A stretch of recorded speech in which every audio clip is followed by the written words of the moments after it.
Welcome to Tales, Tunes, and Tomfoolery starring Jerry Springer, along with Gene Galvin and me. I'm Megan Hills. We're recorded live in front of a brilliant studio audience at the Folk School Coffee Parlor in Ludlow, Kentucky. My daddy came home every day. And now, ladies and gentlemen, here he is, Jerry Springer. Gosh, guys. Thank you. So, once again, where's Megan? Well, Megan is on a cruise, and She was on a cruise for the last broadcast. I know they're cruising pretty far apparently. Yeah.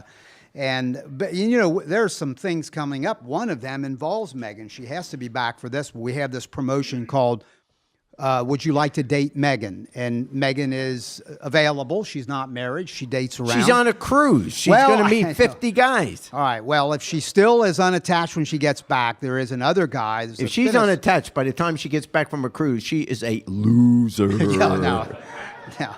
But anyway, Megan, there is a guy that wants, another guy, I should say, that wants to date Megan. And the way this works, if it's the first time you've heard of this, is Jerry and I are vetting these guys.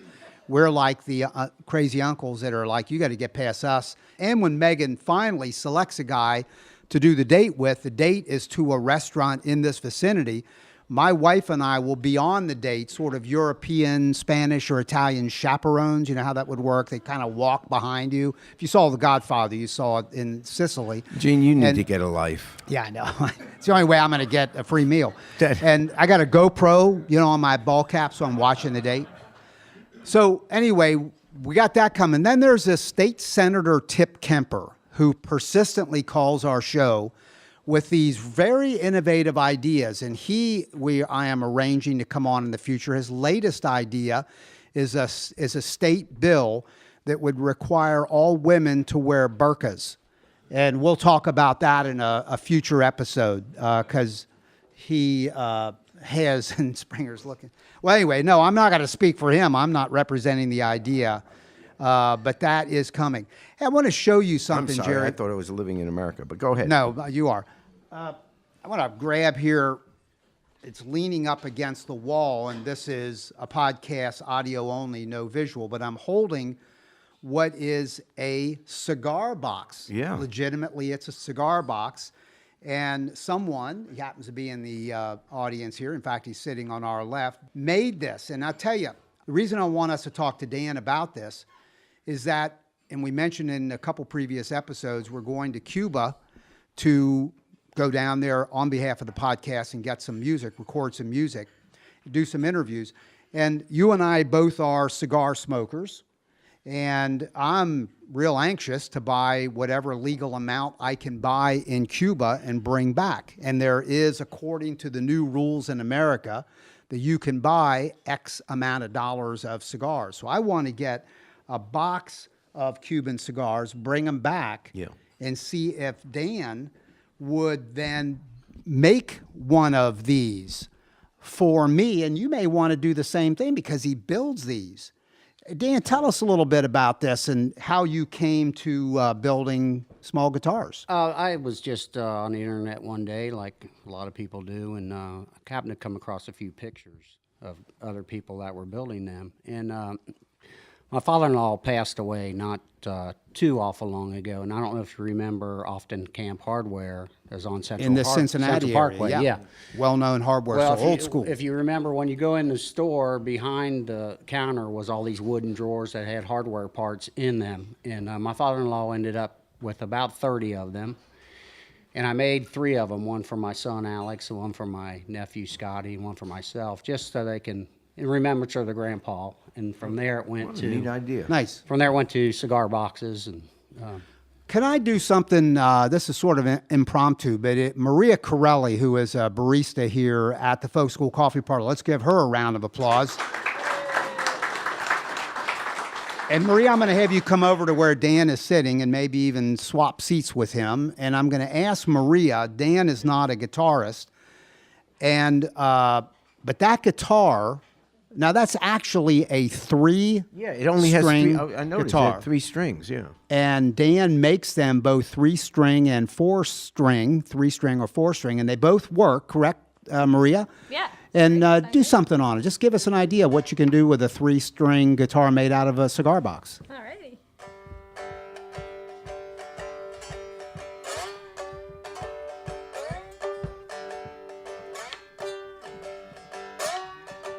Damn, that's smoking.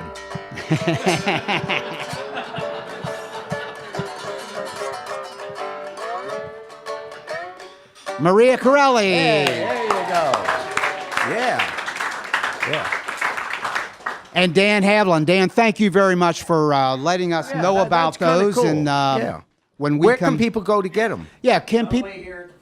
All right, so if you, Oh, and wow. he's not near a mic, but let me relay that. If you're interested in one of these done by Dan, and if you come to the Folk School Coffee Parlor in Ludlow, Kentucky, if you're ever traveling through the Midwest, right at the end of the I-75 bridge, and it's real easy to get here, and it'd be cool to come just see this really authentic, interesting place, and put an order in for a cigar box guitar. And I think it would be really cool, actually, Yeah. to have Cuban cigar box guitars, and then we'll find out if that's illegal in America. I'm thinking it's probably going to be okay. So, hey, Jerry, I wanted to Yes, Gene? complain about something. We're always, you and I, and maybe this is because Megan's not here, and Megan's away. The guys will play, and so we're sports guys.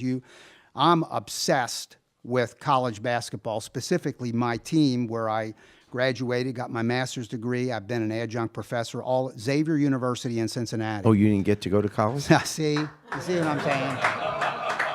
Now, they're a basketball team this year, and they're always good. They were in the Sweet 16 last year. They've been in the they Sweet are very 16 good. regularly I and agree. Elite 8 before that.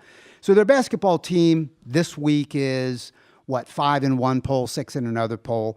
So they're really good. By the way, They do well in the polls. They do. They do well with polls. Yeah, they do. Yeah. And it made me think of something. They don't do so well with Czechoslovakians, but they do great with Poles. Yeah, that's what I was thinking.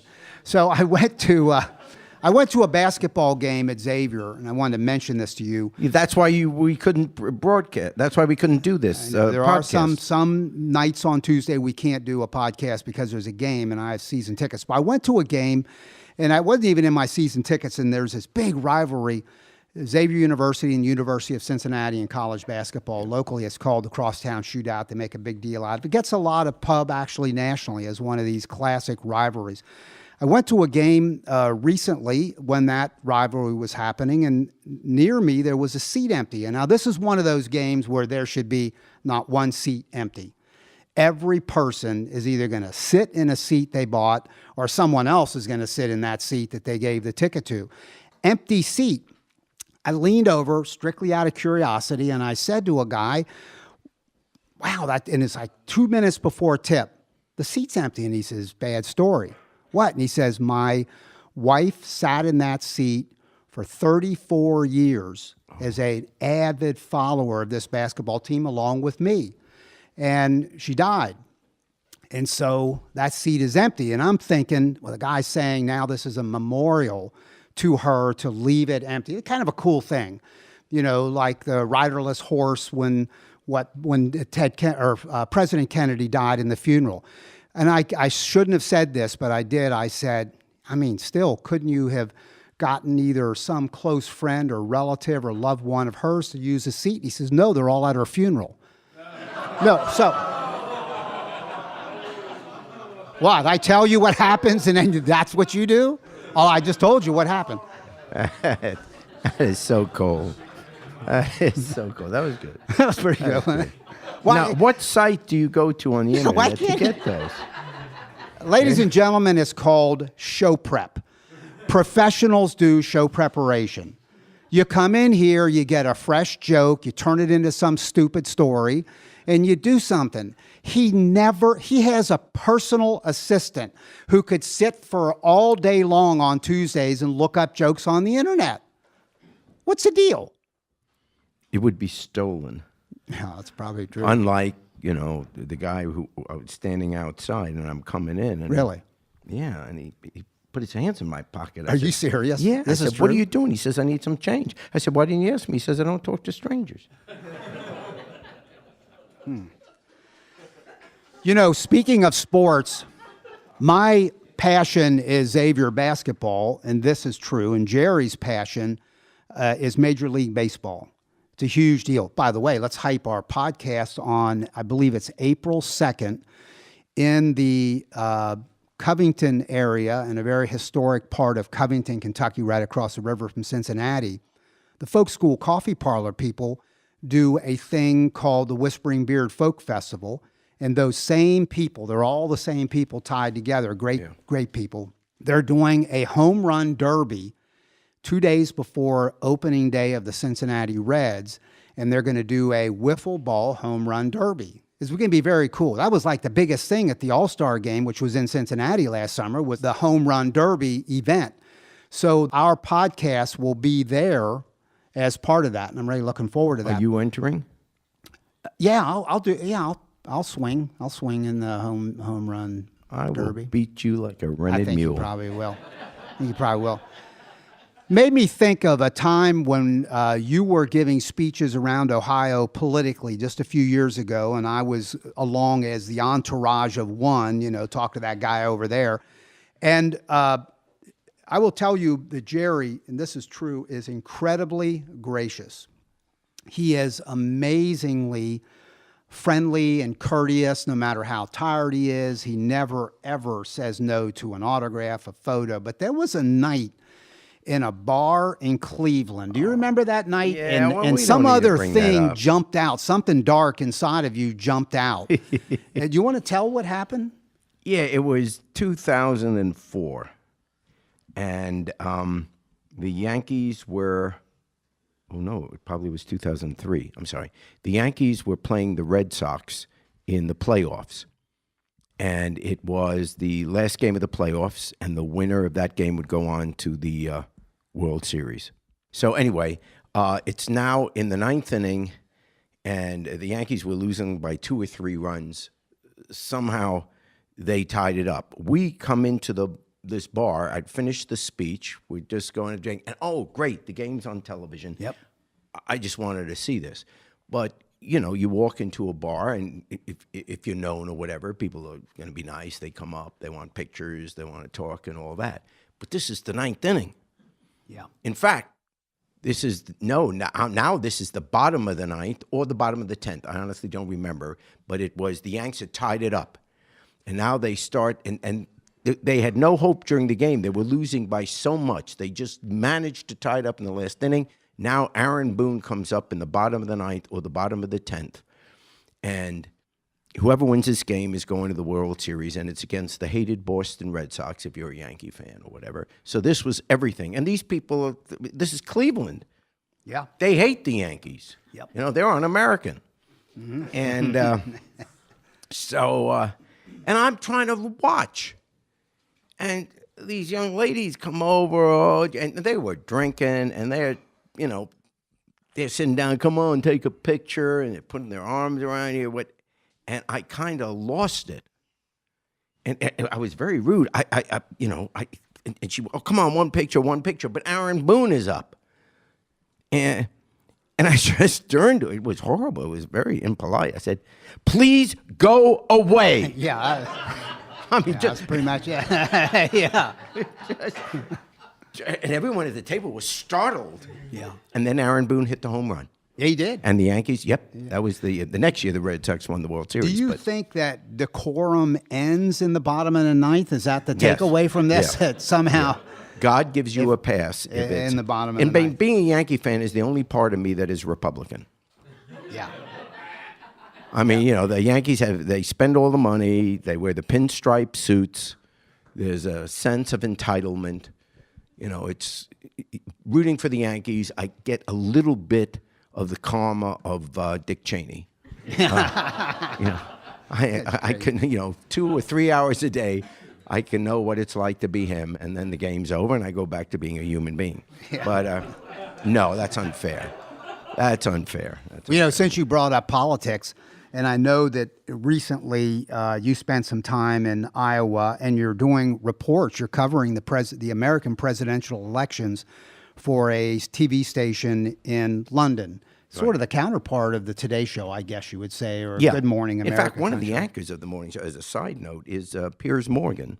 Oh, really? Piers Morgan was the guy that took over from Larry King on Yeah. CNN and that show, and I got to know Piers and become very friendly with him on America's Got Talent. He was one of the judges, and when I was hosting it, and so anyway, he's hosting that now, and he's pretty political too. But anyway. Yeah, and I'm covering it for British television. And that will include, I would assume, like the Democratic Convention Yeah. and some other important primaries. That's actually very cool. We become the beneficiary of that. Unless because- there's a Yankee game that game. Unless there's a that day. Yankee game. And it's kind of on their dime, it sounds like, but you get to come back and we pick your brain here about what you experienced. And you and I had a conversation recently that I thought, man, you ought to talk that out a little bit with our audience here, and that is what you think Bernie Sanders represents on the Democratic side, and how that contrasts with the messages of some of the other candidates, maybe more than just one, on the Republican side. Can you speak to that? Yeah. Everyone, I'm the 1 millionth person to say it, but the issue this year, which I believe has been inevitable, I didn't always think, but I'm looking back now in hindsight. I've been saying that Donald Trump was inevitable, that for the last 35 years, two things have happened. Ronald Reagan said, government can't fix the problem, government is the problem. And that was the beginning of a movement, certainly within the Republican Party and with the country, that we have raised a generation of Americans believing that Washington is horrible, government is horrible, total disrespect for the president, whether it's a Democrat or a Republican. Worse things are said about our government by Americans than you ever hear overseas. And there is this real dislike, I won't say hatred, dislike of anything that is, having to do with Washington. And it's not even rational, because obviously there are many things the government does that thank God they do it, because no one else would do it. And not everyone that goes into politics is a crook any more than anyone that goes into business is a crook, okay? Some very good, hardworking people that care very much about the country or want to do a very good job. The guy that carries your mail, brings the mail, he's a government employee, probably works very hard, and not for a hell of a lot of money. So, but anyway, the Republicans have made this kind of thing in every television commercial you see, which, by the way, the Democrats have done now as well. But virtually every political commercial, 99% of them are how the other guy is a bum, a crook, a pervert. He'll raise your taxes, do terrible things to your children, whatever. It's all negative. So we can't be surprised that a generation of Americans, particularly young people now, grow up thinking, well, politics?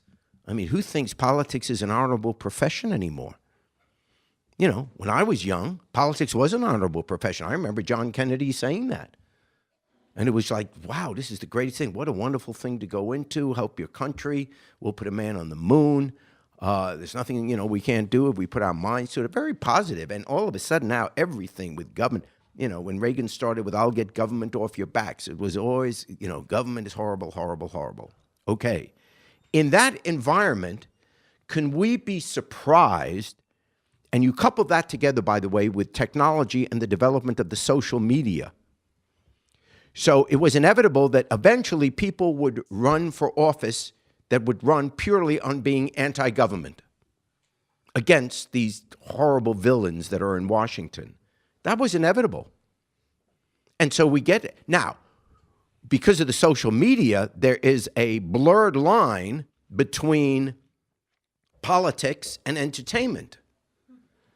So if you're going to get someone outside of politics to run for office on the platform of I'm not part of Washington and I'll change it or I'll destroy it and do away with it, it's not unthinkable that you would get someone in the entertainment field. With social media today, that's how you run for office, by the way. It's not going to ward meetings anymore, or precinct meetings. You go on the Tonight Show. And you know, Jon Stewart, or you tell jokes. You do it's all this, and you get a Twitter account, and Donald Trump has run his entire campaign by tweeting.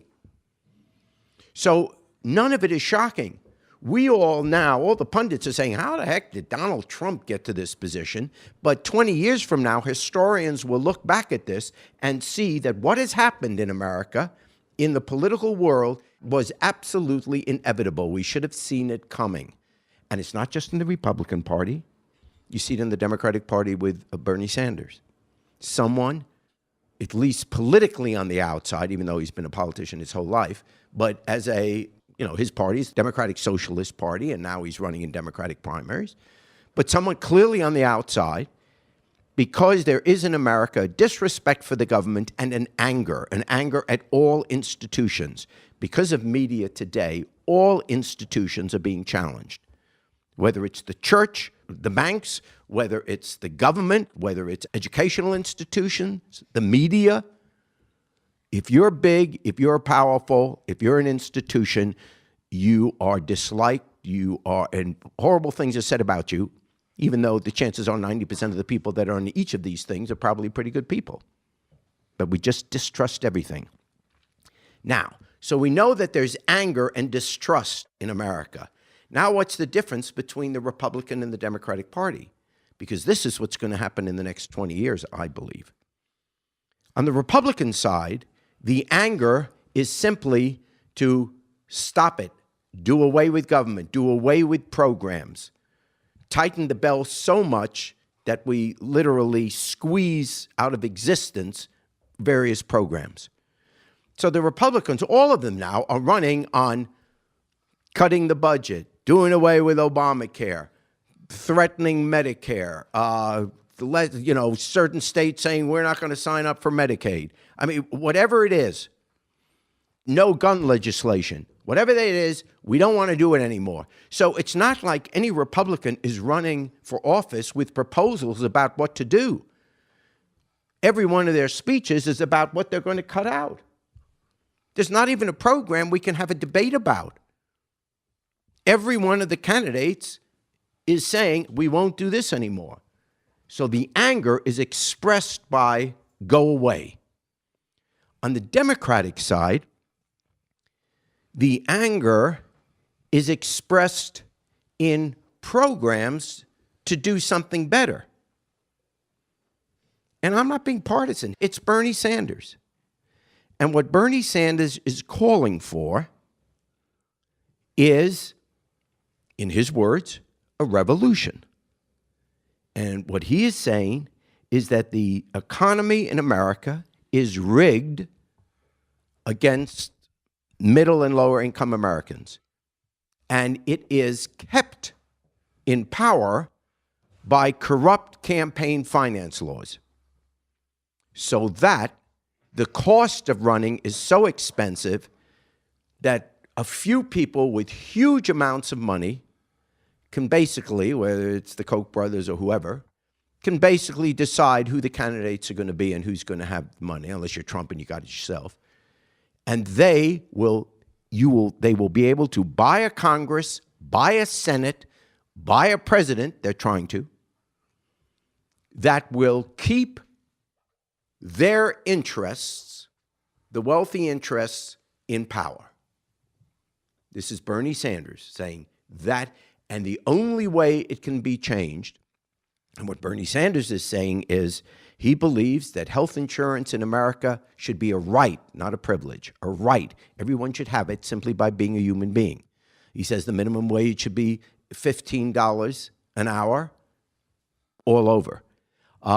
He said, major legislation, in spite of what the oil companies will contribute to, in the area of climate change. So he's taking a free college education for everybody. Now, admittedly, much of that is clearly towards socialism and clearly very, very, very expensive. And he's calling for a revolution. If you heard the speech the other night when he, right after the votes were in, he says, we're going to have a revolution. It can't happen with the president, though. It has to come from the people themselves. We need a revolution. So then I look out at the audience, and the audience, of course, is virtually all young people. They want a revolution.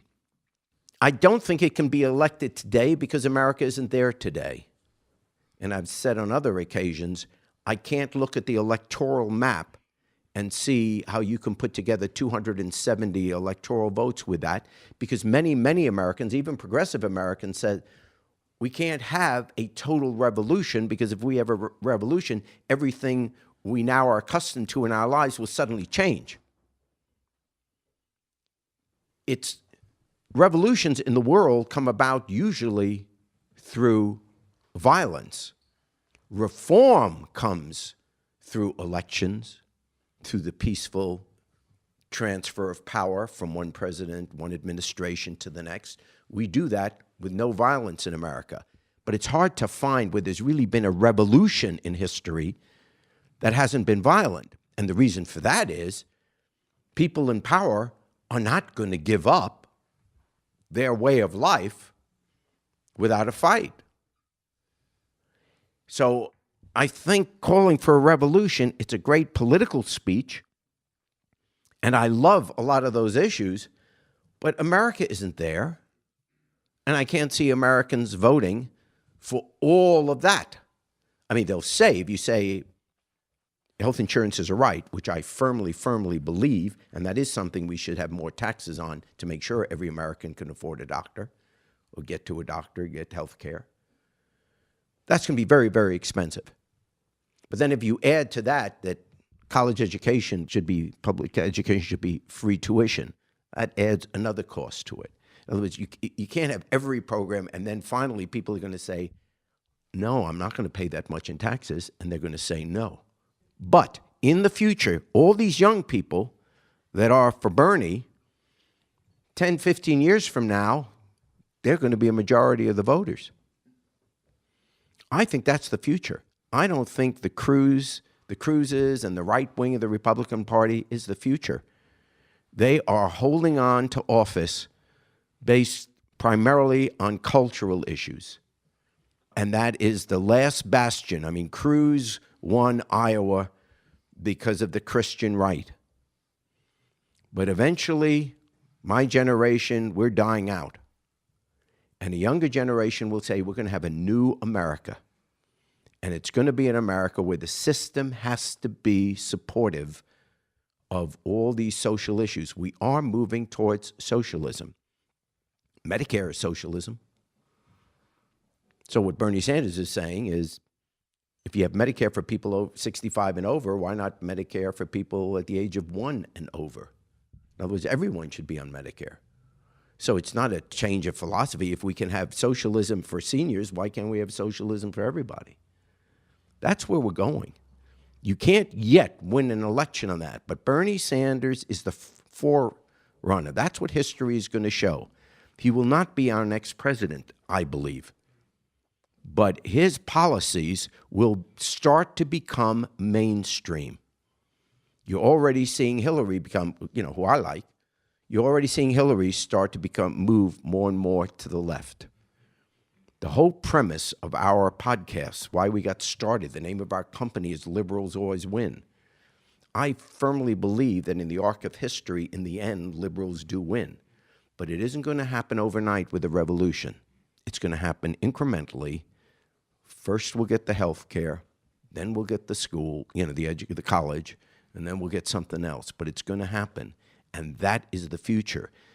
Tape the speech, if you can get a copy of what Bernie Sanders said the night of the Iowa primary.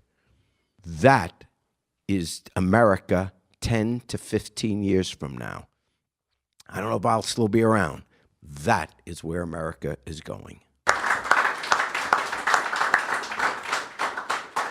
Let's transition to some music, and I'm going to ask Pat Kennedy to come up here. And as Pat's coming up, Is he a communist? No, he's a songwriter.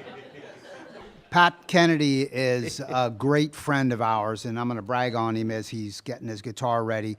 When we started this podcast, because I hang around the Folk School Coffee Parlor all the time, and Jerry Springer was getting to know it as well, though he spends most of his week outside of the greater Cincinnati area. And I heard this song that then became the opening song of our podcast. And you will hear at the end on our recorded versions that we thank Pat Kennedy for writing our opening song. So he is well known to us. He's a great guy and a great songwriter, and he's going to open with a song that he wrote called Down to the Delta.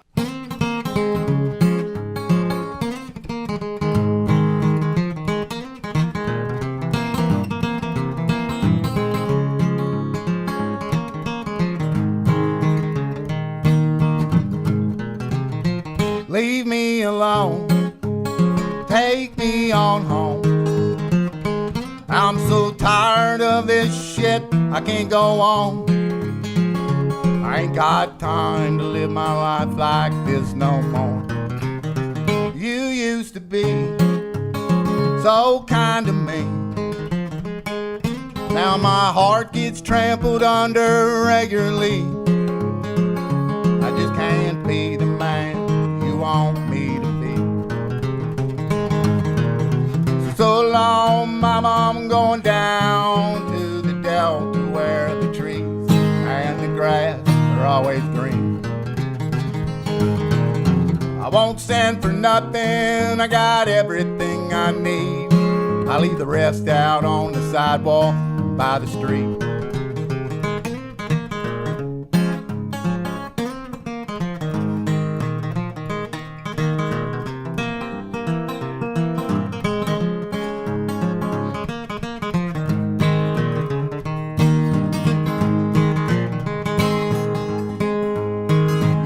Life goes on, one day it don't. One day you look out that window and it's all gone. But you can't hang around and wait for that time to come. Mississippi, won't you come from me? Won't you take me down on past Memphis down to New Orleans? I got my guitar packed, my shanty boat and me. So long, Mama, I'm going down to the Delta where the trees and the grass are always green. I won't send for nothing, I got everything I need. I leave the rest out on the sidewalk by the street. I won't send for nothing, I got everything I need. I leave the rest out on the sidewalk by the street.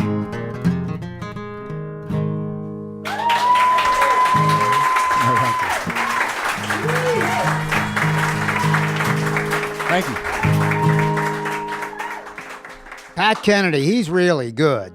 And Pat performs a lot of ways. He's got a group called the Hootown Holler. He performs sometimes with Dinah DeVoto, who's here tonight, and sometimes performs solo, writes a lot of music. And here's something kind of interesting. He doesn't live in like a house or like a condo. He lives, and you heard a reference to it in this song, a shanty boat. You built a shanty boat, didn't you? Yeah. And you live on it. Yes, I do, for 2.5 years now. And people, if they go on YouTube, because I saw this, and if they just put in Pat Kennedy, they'll find it. How do they find it on YouTube? It's you and I think Dinah singing on the boat. You can see this Red boat. Cedars, you could Google Red Cedars. Red Cedars. Or Life's a Freak. Or Life's a Freak, a It's a song he's song going to do here in a second. But you got to go to YouTube and check this out. And if you got your phones out right now, just check it out. You live on the shanty boat. Yes. How do you get cable? I get, I don't, I have, I Life get is like 3 life channels. is your cable. No, do you have TV? Yeah. Okay. My son gave me his bedroom TV. Gotcha. They feel sorry for me. Yeah. I have to tell you. Every morning at 11 o'clock. Yeah. Yeah, right. Jerry Springer TV show.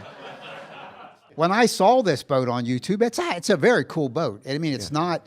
I don't know what kind of image people get in their brains when you say you build a shanty boat. It's pretty cool. It's very kind of modeled after Harlan Hubbard, but he didn't have Home Depot and a screw gun.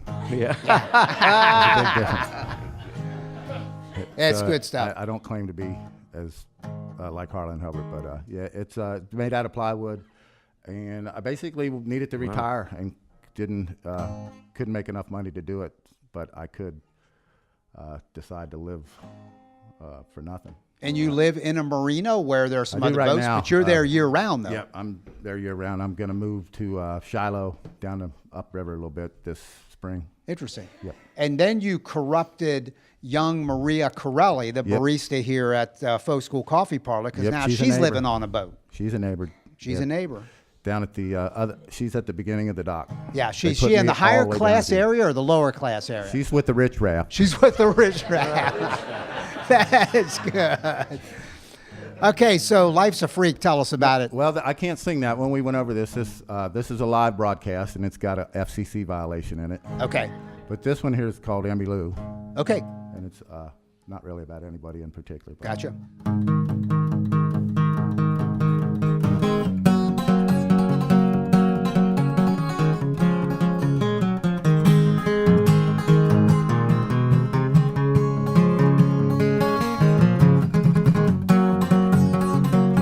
I wish I was in Shreveport with my Emmylou. So hard to be so far away from girl I gave my heart to. I used to be the smart son. Now I'm that close to that one. I don't know where I come from, but I know where I'm going to see my Emmylou.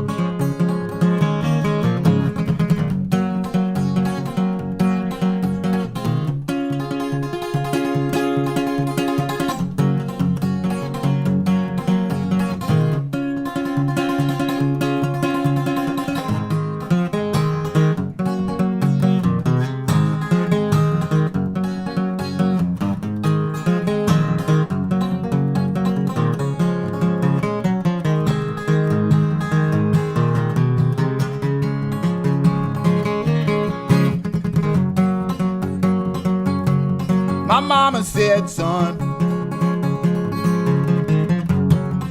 what the hell is wrong with you? Pick up that guitar and play some. What you were meant to do. Now my mom is long gone. You don't ever get to live long enough to make a happy song. All we do is stumble through. I miss my Emmylou.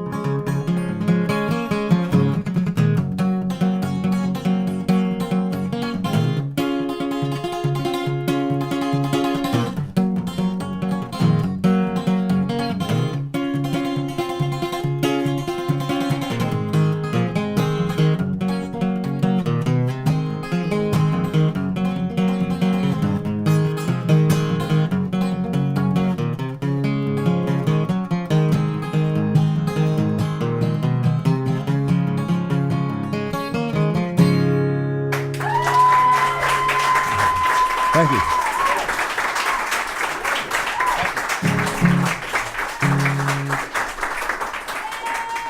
That's Pat Kennedy. He's a good friend of this podcast, and the opening Pat. song we use is called "Mountain That Eats Men," and it's really a good song.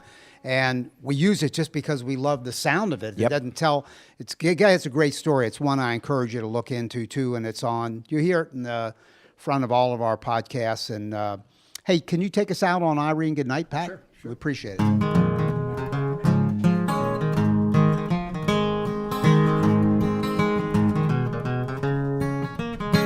Last Saturday night I got married.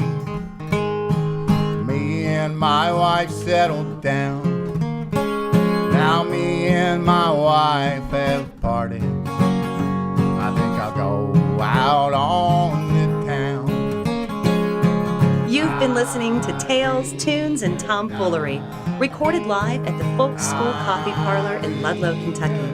Thanks to Patrick Kennedy for writing our opening song, and to you for listening. Check out our website at jerryspringer.com.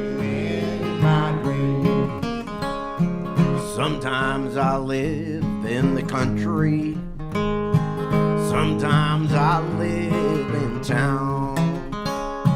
Sometimes I take a great notion to jump in the river and drown. Irene, good night.